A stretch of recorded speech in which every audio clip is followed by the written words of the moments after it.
Cela fait maintenant plus d'un mois que Big Ed a disparu de la circulation après la terrible explosion sur les quais. Mais l'étrange personnage a néanmoins laissé un souvenir indélébile dans la mémoire des citoyens, surtout les plus destroy. Et quand Rick, un gentil anarchiste un rien mélancolique, tombe par hasard sur le masque alors qu'il se recueillait sur la tombe présumée de Big Ed, la folie fait son grand retour dans les rues d'une ville déjà à fleur de peau. Et bien sûr, très vite c'est l'escalade, les copains de Rick voulant tous essayer à leur tour le mythique masque vert qui donne tant de pouvoir et aucune responsabilité. Chacun deviendra un nouvel avatar de Big Ed et sèmera le chaos sur son chemin à sa propre manière tout en expérimentant réellement ce qu'une bonne dose de folie furieuse peut provoquer. La police, le lieutenant Kelloway en tête, se lance aux trousses de Big Ed partout où il apparaît, mais peine perdue, elle arrive toujours trop tard. Un autre homme en revanche arrive, lui, toujours pile quand il faut pour la castagne, Walter.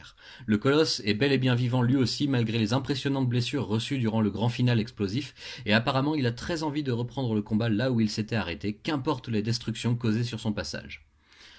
Walter, la police, des truands pas contents et 4 jeunes paumés au milieu d'une véritable histoire de fou, un cocktail détonnant qui ne manquera pas de vous captiver jusqu'au final très surprenant et attendu. John Arcudi et Doug Mahnke récidivent pour orchestrer le retour de leur infernale créature avec une violence graphique et narrative à couper au couteau. Encore une fois, rien à voir avec le film mettant en scène Jim Carrey qui apparaît très voire trop gentillet à côté de l'œuvre originale.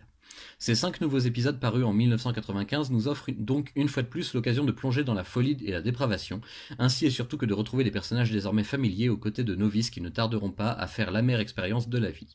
Si Big Ed apparaît toujours aussi taré et imprévisible d'un hôte à l'autre, celui qui me glace le sang est sans nul doute possible Walter, qui devient ici vraiment terrifiant quand il combat à main nue le dégénéré qui lui sert d'adversaire. Je me souvenais des apparitions de ce géant laconique dans le dessin animé, mais là c'est bien plus puissant encore et il n'y a aucune forme de pitié.